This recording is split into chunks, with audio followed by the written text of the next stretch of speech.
All right, hello. Congratulations to Fresno State and Coach DeBoer and his staff. They played an outstanding football game. They were the better team today. That was obvious to anybody who watched. Some of the things that had given us a chance to be in it in games past, we weren't able to do. We weren't able to get to the quarterback. Haner's fantastic. He's slippery and he throws the ball well on the move. I thought they did a great job of utilizing their tight ends and kind of tight end delay and some of that stuff. And then when you complement that with Rivers, they're very, very tough to defend. Early on, going into halftime, feeling like that could have been, a 21-23 game.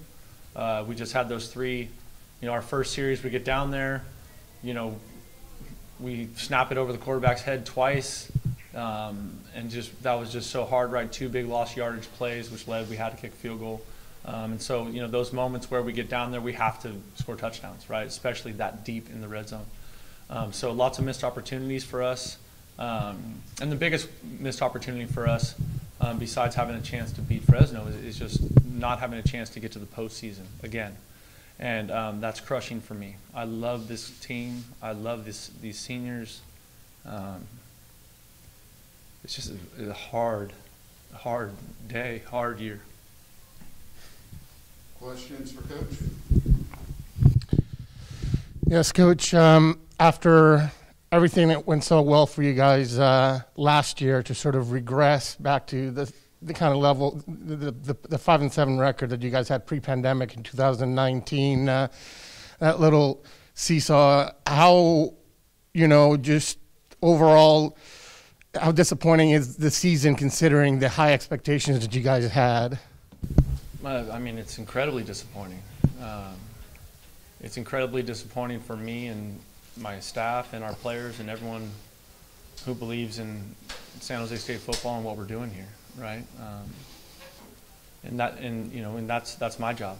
My job is to get us ready to play, and my job is to get us ready to play to the expectations or exceed them, and we didn't do that.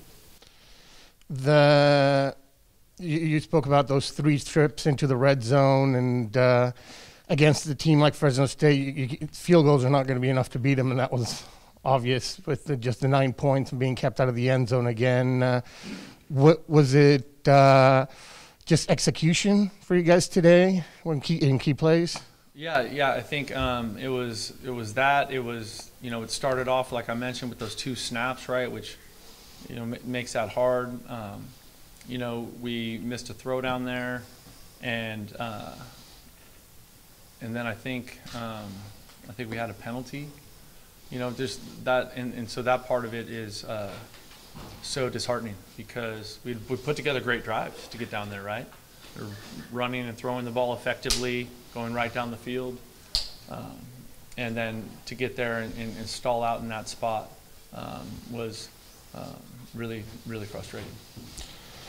2 fumbles, lost a turnover battle yet again.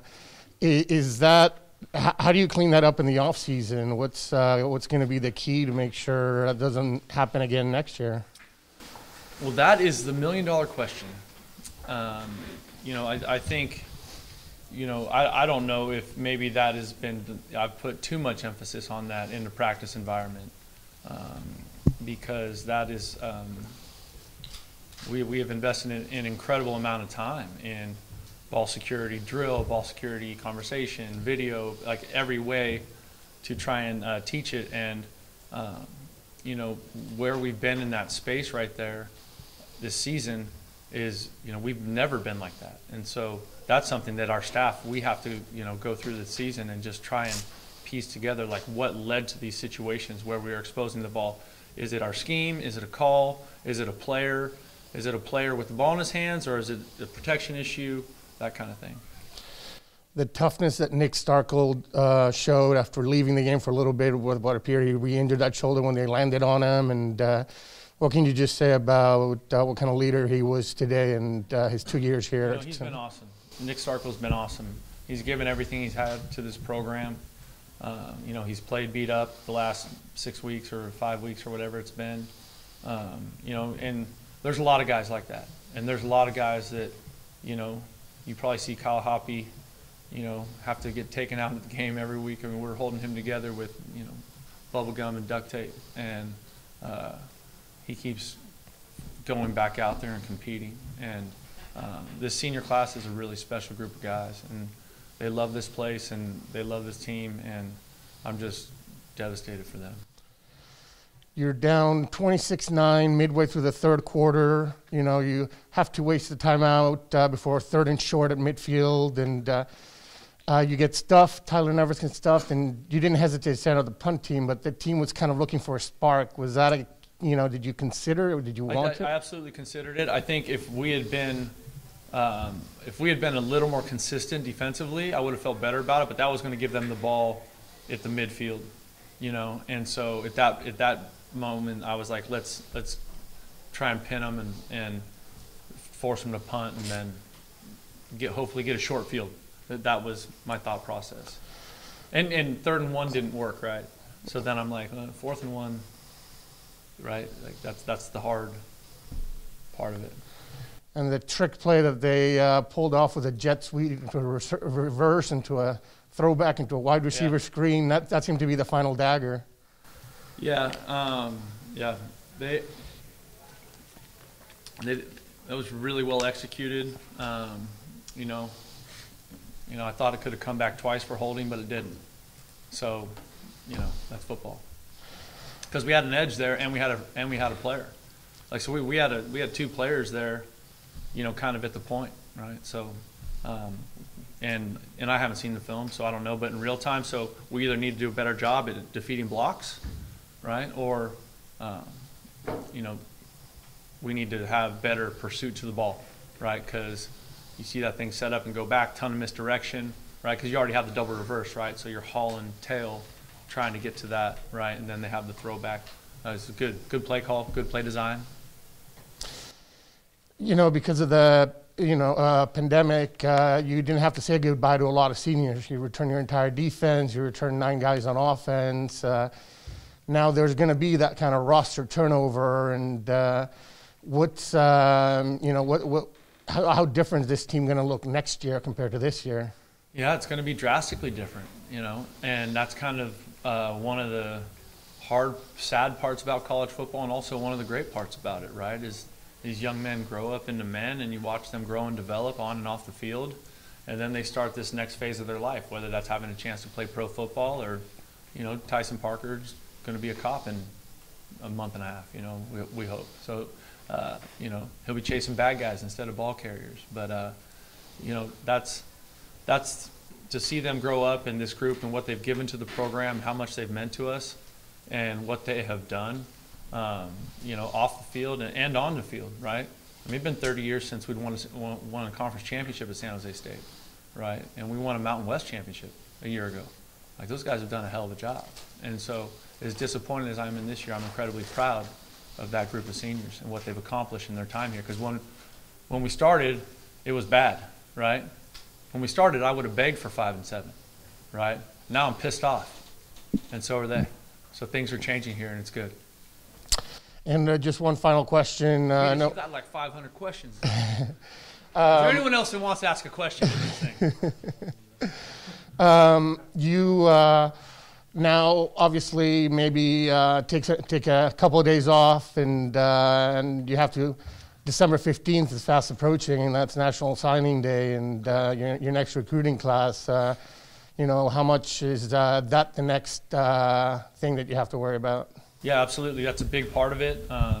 Recruiting is the lifeblood of your program, and I'm not sure how everyone else in America is dealing with it. Everyone that I've talked to is in a really interesting place, right? Because the NCAA did not this year. They allowed those scholarship totals to go over 85, right? Now next year they're bringing that number back. So there's about to be, I would guess there's about to be 12 to 1,500 guys in the portal from all over America because people don't have roster spots for them, right? If you're carrying over 85 right now and you say you're going to graduate 10 seniors, right? Well, if you're 95, now you're at 85. You can't sign anybody, right? Like, I don't think everybody understands that. It's a really interesting puzzle to put together. And so as we're going out recruiting, That's what we're trying to figure out, is what can we add to this team that makes next year's team better. That's what it is. When we look at who's here, the talent we have, the positions, who's playing well, that kind of stuff, right? Like, how do we add a player that's going to make us better next year? And so that's our philosophy. And it'll be honest quick, but we're ready for it, and we're making some great inroads in the recruiting process with a lot of good players. How's it going, Coach? JP, the All-Pro Jaffa. Sorry for the late entry there, but it seemed early on Robinson was feasting. He was north and south. He was getting it, catching the ball out of the backfield. It seemed to be early on that it was kind of the game plan to get him the ball. I mean, him and Tyler Nevins have been doing great all season long. But with Robinson doing as well as he did, were you guys second half adjustments? Was it trying to be more emphasis that this kid's, doing something against this defense, let's try and get him more of the ball? Or was it just they had a good defensive game plan that just kind of stopped it in the end? Or yeah, I think it was a combination of those things. Once we got down that touchdown coming out of half, then our plan has to change a little bit, right? We're thinking a little bit more chunk plays. There were still some good run, because we had some really effective run game going, and so we still wanted to get that off the ground, but we also knew that we needed to get some chunk plays and try and get back into the game.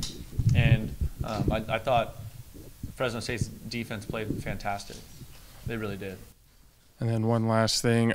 So going for the last few games of the year and then going into next year, what's the plan? What are we looking for? How are we trying to end the year? I mean, obviously you want to end it on a positive note, especially going back-to-back weeks. Today, right? Yes, but I mean, with all of that and going into next, what's the game plan? What are the San Jose State Spartans planning on looking like going into next year?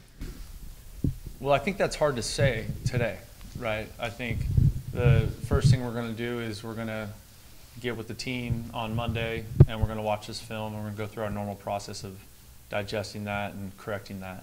And then as a staff, we have to get, with our players, we have to have a huge focus because we also have 2 weeks left in the semester. So there's a huge focus on academics the next 2 weeks. We also have to recruit, right? So that part of it, everything that we do here is focusing on the process, right? So you asked about next year's team. I'll show you next year's team in September, right? We have to focus on right now is like inside the family, academics, right? And our plan for, when they're on break, strength and conditioning, what are our bodies going to look like? That's the short term. And then for our staff, it's recruiting. Right, so those are the pieces that are all part of the process that are ongoing that start today, now that we know our season has ended. Any more questions for Coach? Thank you all. Thank you, Coach.